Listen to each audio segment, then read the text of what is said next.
Hello, നമസ്കാരം.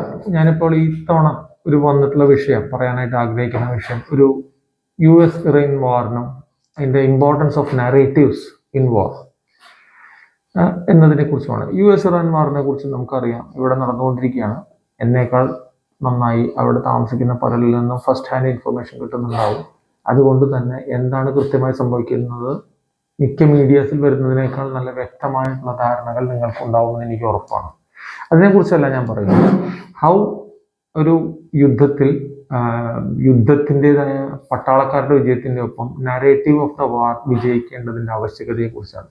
അതിനുള്ള ഏറ്റവും വലിയ ഉദാഹരണം, ഈ കഴിഞ്ഞ ഓപ്പറേഷൻ സിന്ദൂരിൽ ഇന്ത്യയുടെ വിമാനം നഷ്ടപ്പെട്ടു എന്നൊരു നറേറ്റീവ് ക്രിയേറ്റ് ചെയ്യാനായി പാകിസ്ഥാൻ സാധിച്ചു. സത്യത്തിൽ എന്താണ് അവിടെ സംഭവിച്ചത്? ഇന്ത്യ ആദ്യം തന്നെ ടെററിസ്റ്റ് ഇൻഫ്രാസ്ട്രക്ചർ മാത്രമേ നശിപ്പിക്കാൻ ഉദ്ദേശിച്ചിരുന്നുള്ളൂ. അതിൻ്റെ നശിപ്പിക്കലിന് വേണ്ടി പോകുമ്പോൾ ഒരിക്കലും മറ്റ് മിലിറ്ററി സിവിലിയൻ ഇൻഫ്രാസ്ട്രക്ചർ നശിപ്പിക്കാതിരിക്കാൻ പ്രത്യേക ശ്രദ്ധ ചെലുത്തിയതിനാൽ അവരുടെ HQ-9B മുതലായുള്ള ആൻറ്റി എയർക്രാഫ്റ്റ് സിസ്റ്റംസ് തൊടാതിരിക്കാൻ ശ്രദ്ധിച്ചു. അതിൽ ഒരു പക്ഷേ ഉണ്ടായി എന്ന് കരുതപ്പെടുന്ന ലോസാണ്. ഇന്ത്യൻ ഗവൺമെൻറ് സ്ഥിരീകരിച്ചിട്ടില്ല, അതുകൊണ്ട് തന്നെ എനിക്ക് പറയാനും കഴിയില്ല. ഞാൻ ഇന്ത്യൻ ഗവൺമെൻറ് അല്ലെങ്കിൽ മിലിറ്ററിയാണ് ഈ കാര്യത്തിൽ വിശ്വസിക്കുന്നത്. പക്ഷേ മിലിറ്ററി ജനറൽ തന്നെ നമുക്ക് ഇനീഷ്യൽ ലോസസ് ഉണ്ടായതായി അറിയിച്ചു എന്നുള്ളത് കൊണ്ടാണ് ഞാൻ പറഞ്ഞത്. അതുകൊണ്ട് തന്നെ അത് അവരുടെ ഒരു വിജയമായി അവർ കാണുകയും ഇതിനുശേഷം അവർ ഇത് ഫുൾ സ്കെയിൽ വാറിലേക്ക് അതിനെ എലിവേറ്റ് ചെയ്യുകയാണെന്ന് കണ്ടിട്ട് പിന്നെ ഒന്നും നോക്കാതെ അറ്റാക്ക് ചെയ്യാനുള്ള ഡയറക്ഷൻ കൊടുക്കുകയും തുടർന്ന് അവർ സീസ് ഫയറിന് നൂർഖാൻ എയർബേസ് സ്ട്രൈക്കിന് ശേഷം സമ്മതിക്കുകയാണ് ചെയ്തത്. ഇതിൽ പ്രധാനപ്പെട്ട കാര്യം, ഇന്ത്യയുടെ എയർക്രാഫ്റ്റ്സ് ഡൗൺ ചെയ്തത് ഇന്ത്യയേക്കാൾ ഉച്ചത്തിൽ വിളിച്ചു പറഞ്ഞത് ഒരുപക്ഷെ USA-യും ചൈനയുമായിരിക്കും. അതിന് പ്രധാനമായിട്ട് രണ്ട് കാരണങ്ങളാണ്. ഒന്ന്, US സപ്ലൈ ചെയ്തിട്ടുള്ള F-15, F-16 വിമാനങ്ങളാണ് പാകിസ്ഥാൻ്റെ കയ്യിൽ. 6 മിസൈൽസ് ഉൾപ്പെടെയുള്ളതിൻ്റെ നവീകരണത്തിനായിട്ട് അവർ ഒരു ലോൺ കൊടുക്കുകയും IMF ലോൺ കൊടുക്കുകയും അത് അതിനായി ഉപയോഗിക്കുകയും ചെയ്തത് ഏതാനും മാസങ്ങൾക്ക് മുമ്പായിരുന്നു. ഓപ്പറേഷൻ സിന്ദൂറിൻ്റെ ഏതാനും മാസങ്ങൾക്ക് മുമ്പായിരുന്നു. അത് ഒന്നാമത്തെ കാര്യം. രണ്ടാമത്തെ കാര്യം, ചൈനയിൽ നിന്ന് വരുന്ന JF-17 ഉൾപ്പെടെയുള്ള വിമാനങ്ങളാണ് പാകിസ്ഥാൻ ഉപയോഗിച്ചതെന്നതിനാൽ അവരുടെ ആയുധങ്ങൾ മറ്റു വെസ്റ്റേൺ ഇവരുടെ ഒപ്പം തന്നെ നിലനിൽക്കുന്നതായി കാണിക്കേണ്ടത് അവരുടെ അത്യാവശ്യമായി വന്നു. അതുകൊണ്ട് അവർ ആ നറേറ്റീവിന് പ്രാധാന്യം നൽകി. അപ്പോൾ ഇത് നമ്മൾ നോക്കുകയാണെങ്കിൽ, പഹൽഗാം അറ്റാക്ക് ഉണ്ടായി ഏപ്രിൽ 22-ന് ബൈസൺ വാലിയിലാണ് ലഷ്കർ-ഇ-തോയ്ബയുടെ. അതിനുശേഷം ഓപ്പറേഷൻ സിന്ദൂർ ഉണ്ടാവുന്നത് ഏതാണ്ട് 7 മുതൽ 10 വരെയാണ്. മെയ് 7 മുതൽ 10 വരെയാണ്. അപ്പോൾ ആ ഒരു യുദ്ധത്തിൽ തുടക്കത്തിലുണ്ടാകുന്ന യുദ്ധത്തിൻ്റെ നമ്മളുടെ മീഡിയാസ് പലതും നമ്മളുടെ ഇൻ്റർനാഷണൽ മീഡിയയെ ഉദ്ധരിച്ചുകൊണ്ട് നമുക്കുണ്ടായ ലോസുകളെ കുറിച്ച് പറയുകയുണ്ടായി. പല യൂട്യൂബ് ചാനലുകളും കേരളത്തിലെ തന്നെ പ്രമുഖനായ പല വ്യക്തികളുടെയും യൂട്യൂബ് ചാനലിൽ ഇന്ത്യയുടെ ലോസ്, ഇന്ത്യ അമേരിക്കൻ വെപ്പൺസ് വാങ്ങാത്തത് കൊണ്ടാണ് എന്ന് പറയുന്ന യൂട്യൂബുകൾ ഞാൻ കാണുകയുണ്ടായി. തുടർന്ന് അവ ഗവൺമെൻറ് നിർദ്ദേശപ്രകാരം നീക്കം ചെയ്യുക കൂടി ചെയ്തപ്പോൾ ഞാൻ ഉൾപ്പെടെയുള്ള പലരുടെയും സംശയം ഇരട്ടിയാവുകയാണ് ചെയ്തത്. ഈ നറേറ്റീവ് വാറിൻ്റെ വിജയം പോലെ തന്നെ ഈ നറേറ്റീവ്സിൻ്റെ വിജയത്തിൻ്റെ ഇമ്പോർട്ടൻസ് മനസ്സിലാക്കാനായിട്ട് ഞാൻ ഏതാനും ചില ഉദാഹരണങ്ങൾ പറയാം. ആ നറേറ്റീവ് എന്തുകൊണ്ട് ക്രിയേറ്റ് ചെയ്യണം എന്ന് നമുക്ക് കൃത്യമായിട്ട് മനസ്സിലാകാവുന്ന ഒരു സാഹചര്യം അതിൽ നിന്ന് ഉണ്ടാവുന്നതാണ്. പലപ്പോഴും യുദ്ധം ജയിക്കുക എന്ന് പറയുന്നത് മിലിറ്ററി ജയം മാത്രമല്ല, എന്തിനു വേണ്ടിയാണോ ഒരു നറേറ്റീവ് ക്രിയേറ്റ് ചെയ്ത് ജനങ്ങളുടെ ഇടയിൽ അതൊരു പ്രഷറായിട്ട് ആക്ട് ചെയ്യുകയും അത് വിജയിക്കുകയും ചെയ്യുന്നതായി കാണാം. ഇന്ത്യ ഒരിക്കലും 1962 യുദ്ധം ജയിച്ചതായിട്ട് അവകാശപ്പെട്ടിട്ടില്ല എവിടെയും. അത് ഇന്ത്യ സത്യസന്ധമായി നമ്മൾ തോറ്റു എന്ന് തന്നെ വ്യക്തമായി പറഞ്ഞിട്ടുണ്ട് ചൈനയുമായിട്ട്.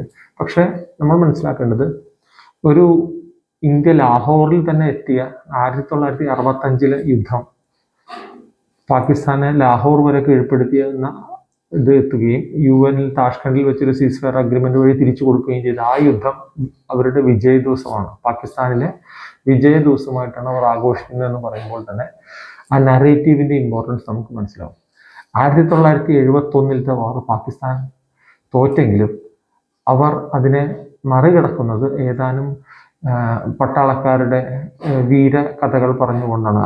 അവരുടെ നിഷാനി ഹൈദർ എന്ന് പറയുന്ന വാർ, നമ്മുടെ അവിടുത്തെ പരംവീർ ചക്ര പോലെയുള്ള ഇത് കിട്ടിയ ഇതിൻ്റെ ആൾക്കാരായിട്ടുള്ള മുഹമ്മദ് അക്രം, ഷബാസ് ഷെരീഫ് തുടങ്ങിയ പട്ടാളക്കാരുടെ കഥകളാണ് അവിടെ പറയാറ്. അത് പറഞ്ഞുകൊണ്ട് തന്നെ തങ്ങൾ പരസ്യമായി എഴുതി ഒപ്പിട്ട് കൊടുത്ത 93,000 ആൾക്കാർ കീഴടങ്ങി എന്ന കാര്യം മറച്ചു വയ്ക്കാൻ അവർ ബോധപൂർവം ശ്രമിക്കാറുണ്ട്.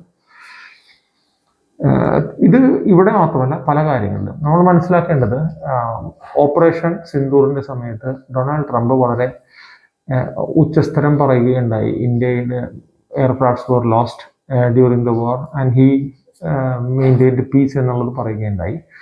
അതേസമയം ഈ ഇറാൻ US വാർ നടക്കുമ്പോൾ നമുക്ക് വാർത്തകളിൽ നിന്ന് കാണാൻ കഴിയുന്നത്, ഇപ്പോൾ തന്നെ ഇറാൻ 2 അപ്പാച്ചി ഹെലികോപ്റ്റർ വെടിവെടിച്ചിടുന്നതിന്റെ സീനുകൾ കാണിച്ചു. ഫ്രണ്ട്ലി ഫയറിൽ കുവൈറ്റിലെ 2 F-16 വിമാനങ്ങൾ നഷ്ടപ്പെടുന്നതായി കാണിക്കാം. F-35 വെടിവെച്ചിട്ടതായി ഇറാന്റെ അവകാശവാദങ്ങളും അതിന്റെ വിഷ്വൽസും നമുക്ക് കിട്ടുകയുണ്ടായി. ഈ വക കാര്യങ്ങൾ നമ്മൾ ശ്രദ്ധിക്കേണ്ടത്, ഒരു നറേറ്റീവ് ക്രിയേറ്റ് ചെയ്യുന്നതിലൂടെ ഒരു പ്രഷർ, ഇപ്പോൾ anti Trump you are not our king എന്നുള്ളൊരു റാലി നടത്തിപ്പിക്കാനായിട്ട് ഇത്തരം നറേറ്റീവുകൾക്ക് സാധിച്ചു എന്നുള്ളതാണ്. അതുകൊണ്ട് തന്നെ ഈ നറേറ്റീവ്സിന് തീർച്ചയായിട്ടും ഇമ്പോർട്ടൻസ് വളരെയധികമുണ്ട്. ഈ വാറിൽ തന്നെ US-ന്റെ പ്രധാന പടക്കപ്പലുകളിൽ ഒന്ന് തീപിടുത്തമുണ്ടായതായിട്ടും അവ ഏതാനും 1000ഓളം കിലോമീറ്റർ അകലേക്ക് നീക്കിയതായിട്ടും അറിയപ്പെടാൻ കഴിഞ്ഞു. അത് അക്രമമല്ല എന്ന് ആവർത്തിച്ച് പറയുമ്പോഴും അത്തരം സംശയങ്ങൾ നിലനിൽക്കുക തന്നെ ചെയ്യുന്നു.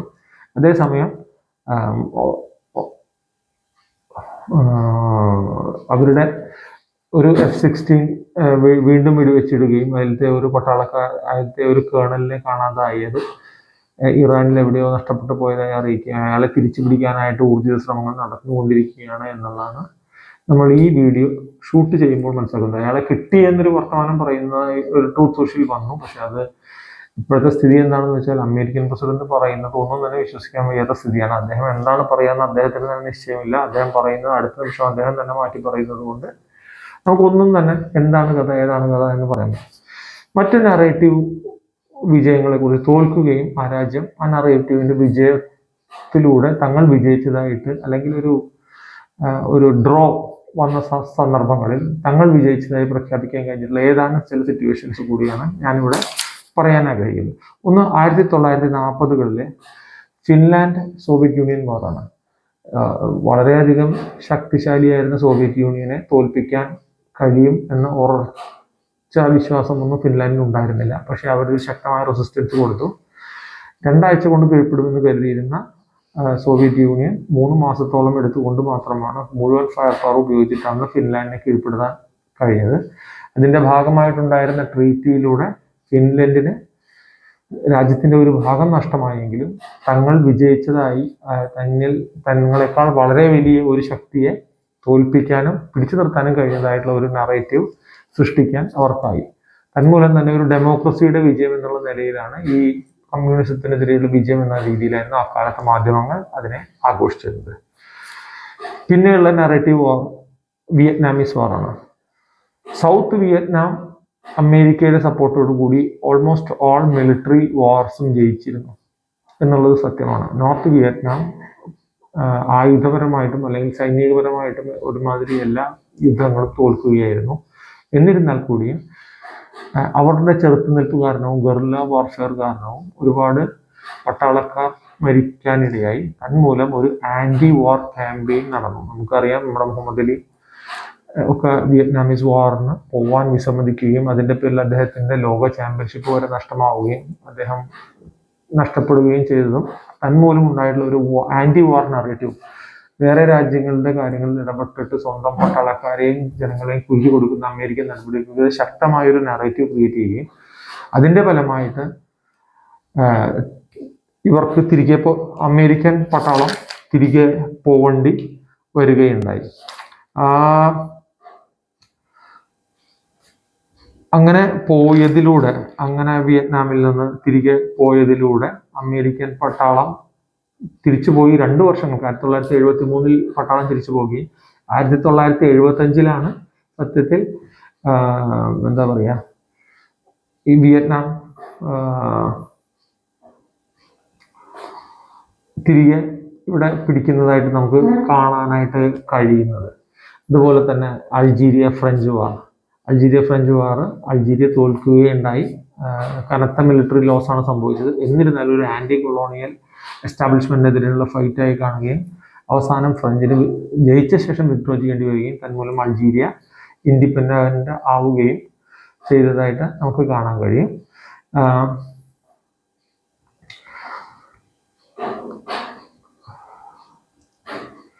ഈ കൊസവോ വാർ ഏതാണ്ട് ഇതുപോലെയാണ്. പക്ഷെ ഇതിനെല്ലാം മറികടന്നുകൊണ്ട് നമ്മൾ ഏറ്റവും കൂടുതൽ ശ്രദ്ധിക്കുന്നത്, ഒരുപക്ഷെ ഞാനൊക്കെ പഠിച്ചിരുന്ന കാലത്ത് 1962 ക്യൂബൻ മിസൈൽ ക്രൈസിസ് നമ്മൾ യുനാനിമസ് ആയി കരുതിയിരുന്നത് അമേരിക്ക വിജയിച്ചു എന്ന് തന്നെയായിരുന്നു. അമേരിക്കയുടെ നാവൽ ബ്ലോക്കേഡ് കാരണം അവർക്ക് അവരുടെ ഷിപ്മെന്റ് മാറ്റേണ്ടതായി വന്നു. ആ ഷിപ്മെന്റ് മാറ്റിയതിലൂടെ അമേരിക്ക വിജയിച്ചു എന്നുള്ള നറേറ്റീവ് ആയിരുന്നു വളരെ സ്പ്രെഡ് ആയിട്ടുള്ളത്. പക്ഷെ 1990കളുടെ കൂടെ സോവിയറ്റ് യൂണിയൻ വീണതിന് ശേഷം ഡീക്ലാസിഫൈഡ് ഫയലുകളിൽ നിന്ന് നമുക്ക് മനസ്സിലാക്കാൻ കഴിയുന്നത് അങ്ങനെ ഒരു യുനാനിമസ് വിക്ടറി ആയിരുന്നില്ല എന്നുള്ളത് തന്നെയാണ്. ഈ ക്യൂബൻ മിസൈൽ ക്രൈസിസിന് കാരണം പലരും കരുതിയിരുന്ന പോലെ USSR ആയിരുന്നില്ല, അമേരിക്ക തന്നെയായിരുന്നു. അമേരിക്ക തങ്ങളുടെ ജൂപ്പിറ്റർ മിസൈൽസ് ടർക്കിയിലും ഇറ്റലിയിലും പ്ലേസ് ചെയ്യുകയായിരുന്നു. അതിൻ്റെ റിയാക്ഷൻ എന്നോണമാണ് ഈ റഷ്യ ക്യൂബയിൽ തങ്ങളുടെ മിസൈലുകൾ പ്ലേസ് ചെയ്തിരുന്നത്. ഈ അറ്റൈൻ ചെയ്ത ട്രൂസിന്റെ ഫലമായി 3 കാര്യങ്ങളാണ് യഥാർത്ഥത്തിൽ സംഭവിച്ചത്. റഷ്യ വിട്ടുകൊടുത്ത കാര്യങ്ങളും റഷ്യ അവരുടെ മിസൈൽസ് മാറ്റിയ കാര്യങ്ങളും നമ്മൾ നേരത്തെ തന്നെ അറിഞ്ഞിരുന്നെങ്കിലും ഡീക്ലാസിഫൈഡ് ഫൈൽസിലൂടെ നമുക്ക് അറിയാൻ കഴിഞ്ഞിരുന്നത് ടർക്കിയിൽ നിന്ന് ന്യൂക്ലിയർ വെപ്പൺസ് ഉൾപ്പെടുന്ന മിസൈൽസുകൾ അമേരിക്ക മാറ്റി, ഇറ്റലിയിൽ നിന്ന് അവർ അത് മാറ്റി, ഇനി ഒരിക്കലും ക്യൂബയെ അറ്റാക്ക് ചെയ്യുകയില്ല, ബേ ഓഫ് പിക്സ് ഇൻവേഷൻ പോലെ ഒരു സംഭവം ഉണ്ടാവുകയില്ല എന്ന ഉറപ്പ് അവർ USSR നൽകുകയും ചെയ്തു. ഫിഡൽ കാസ്ട്രോ ഇത്രയധികം കാലം ഭരിക്കാനുള്ള ഒരു കാരണം തന്നെ ഒരുപക്ഷെ ഈ ഉറപ്പിന്റെ ബലത്തിലായിരുന്നു. ഇപ്പോൾ നമുക്ക് നോക്കിക്കഴിഞ്ഞാൽ കാണാം, ക്യൂബയെ എന്ന് തീർക്കണമെന്ന് തീരുമാനിച്ചു കരുതിയുമാണ് ട്രംപ് ഇറങ്ങിയിട്ടുള്ളത്. അദ്ദേഹം അത് മാർക്കോ റൂബിയോയെ, ഒരു ക്യൂബൻ മിഗ്രന്റിന്റെ പുത്രനായ മാർക്കോ റൂബിയോയെ തന്നെ ഏൽപ്പിച്ചിരിക്കുകയാണ് എന്നുള്ളതും കാണാം. അപ്പൊ അതിന്റെ കാര്യം ഈ വന്നത് പോലെ ആവാൻ കഴിയും. ഞാൻ ഇത്രയൊക്കെ പറയാനുള്ള കാരണം എന്താണെന്ന് വെച്ച് കഴിഞ്ഞാൽ, ക്യൂബൻ മിസൈൽ ക്രൈസിസും മറ്റും സമാസമം നിന്നിട്ടും നമ്മൾ കരുതിയിരുന്നത് ഒരു US ജയിച്ചു എന്ന് തന്നെയാണ് നമ്മുടെ പാഠപുസ്തകങ്ങളിൽ വരെ പഠിച്ചിരുന്നത്. അപ്പോൾ നമ്മളുടെ ഓപ്പറേഷൻ സിന്ദൂരിന്റെ സമയത്ത് നമ്മളുടെ കക്ഷികൾ, എസ്പെഷ്യലി കോൺഗ്രസ് ഉൾപ്പെടെ പ്രതിപക്ഷ കക്ഷികൾ, ഇന്റർനാഷണൽ മീഡിയ, അല്ലെങ്കിൽ പാകിസ്ഥാൻ ഫേവേർഡ് ചാനൽസ്, അല്ലെങ്കിൽ പാകിസ്ഥാൻ ലോബിയിങ് വഴി ഉണ്ടായിട്ടുള്ള അൽ ജസീറ പോലെയുള്ള ലോബിയിസ്റ്റുകളുടെ അൽ ജസീറ പോലെയുള്ള ചാനലുകൾ വഴി ചോദ്യങ്ങൾ, എത്ര വിമാനം നമുക്ക് നഷ്ടപ്പെട്ടു മോദിജി എന്നുള്ള രാഹുൽ ഗാന്ധിയുടെ ചോദ്യം അനവസരത്തിലായിരുന്നു, അനുചിതമായിരുന്നു. യുദ്ധങ്ങൾക്ക് ശേഷം ഇത്തരം കാര്യങ്ങളെ കുറിച്ച് സംസാരിക്കാവുന്നതാണ്. 1971 വാറിൽ നമുക്കൊരു വിമാനവാഹിനി കപ്പൽ കുക്കി നഷ്ടമായിട്ടുണ്ട്. ഒരുപാട് വിമാനങ്ങൾ, ഒരുപക്ഷെ പാകിസ്ഥാന് നഷ്ടമായതിനേക്കാൾ കൂടുതൽ വിമാനങ്ങൾ നമുക്ക് നഷ്ടമായിട്ടുണ്ട്. പക്ഷേ എൻഡ് ഗെയിം അല്ലെങ്കിൽ അവസാനം അവർ തോറ്റു എന്നുള്ളതാണ് അതിൻ്റെ പ്രാധാന്യം. ഒരിക്കലും അന്നത്തെ പ്രതിപക്ഷം ഇത്തരം ചോദ്യങ്ങൾ ഉന്നയിച്ചിരുന്നില്ല. ഇന്ത്യ വിജയിക്കേണ്ടത് അത്യാവശ്യമായിരുന്നു. കാരണം മറ്റു രാജ്യങ്ങൾ, 7th ഫ്ലീറ്റ്, UK ഉൾപ്പെടെയുള്ള രാജ്യങ്ങൾ ഈ ഇൻവേഷൻ പ്രിവെന്റ് ചെയ്യാൻ വേണ്ടി തങ്ങളുടെ നേവൽ ബ്രിഗേഡിനെ കൊണ്ടുവരുന്നതിനാൽ പെട്ടെന്ന് തീർക്കാൻ വേണ്ടിയിട്ട് നമ്മൾ ഒരുപാട് പട്ടാളക്കാരെ വെയിറ്റ് ചെയ്ത് പോകുന്നതിന് പകരം ധൃതിയിൽ പോവുകയുണ്ടായി. അതുപോലെ ഒരുപാട് ലോസ് വരികയുണ്ടായി. പക്ഷെ ഇതൊന്നും നമ്മളൊരു ചോദ്യം ചെയ്തിട്ടില്ല. ഇതിന്റെ ചോദ്യം ചെയ്യാത്തതിന് കാരണം ഒരു യുദ്ധത്തിൽ ഇത്തരം സംഭവങ്ങൾ തികച്ചും സാധാരണമാണ്. ഇനീഷ്യലി ഒരു പിടുത്തം കൊണ്ട് നമ്മൾ മറ്റ് ഇൻഫ്രാസ്ട്രക്ചറുകൾ, civilian and military infrastructure attack ചെയ്യേണ്ട എന്ന് കരുതൽ കൊണ്ട് മാത്രമാണ് ആദ്യമുണ്ടായ ലോസുകൾ തന്നെ ഉണ്ടായിട്ടുള്ളത്. അത് റാഫേലാണെന്ന് ഇപ്പോഴും സൂചനയില്ല.